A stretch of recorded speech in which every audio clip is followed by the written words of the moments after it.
Dublin City Schools a step closer to having the drug naloxone available in its 20 school buildings. Tonight, the Board of Education voted in favor of a new district policy that could save a student's life if an overdose of heroin occurs on school property.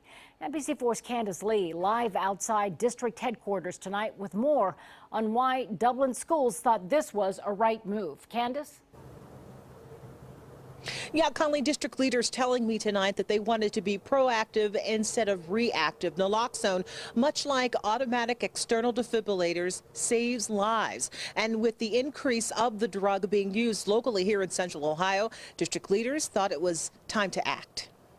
The school year here in Dublin is quickly drawing to a close, but when students return in the fall, there's a good chance the heroin overdose drug naloxone will be inside school walls. We think it's better to be proactive, to try to have some measures in place just in case something would happen. During tonight's school board meeting, a vote was taken to adopt a district-wide policy that would allow Dublin City Schools to buy the life-saving drug should a student or adult need it. We want to be prepared to do the only thing right now that is medically possible to reverse an overdose of heroin. Tracy Miller says it's a plan the district has been working on for several months, and after a conversation with Dublin police. We're working on procuring the naloxone. Our nurses are putting together a training program.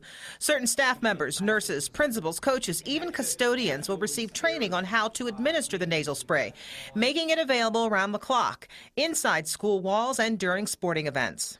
We know we're in an epidemic. This is not something that's going to prevent. District leaders say it's paramount that they be prepared now rather than later. We would like to have this program up and running, if not before the start of the school year, at least soon thereafter.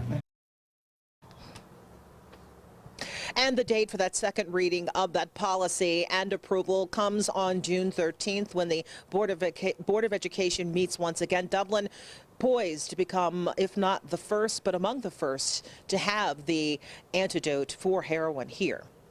Reporting live in Dublin, Candace Lee, NBC4. Thank you, Candace. A number of pharmacies in Ohio are now selling naloxone without a prescription. Walgreens stores started selling them in Ohio, the antidote, back in February.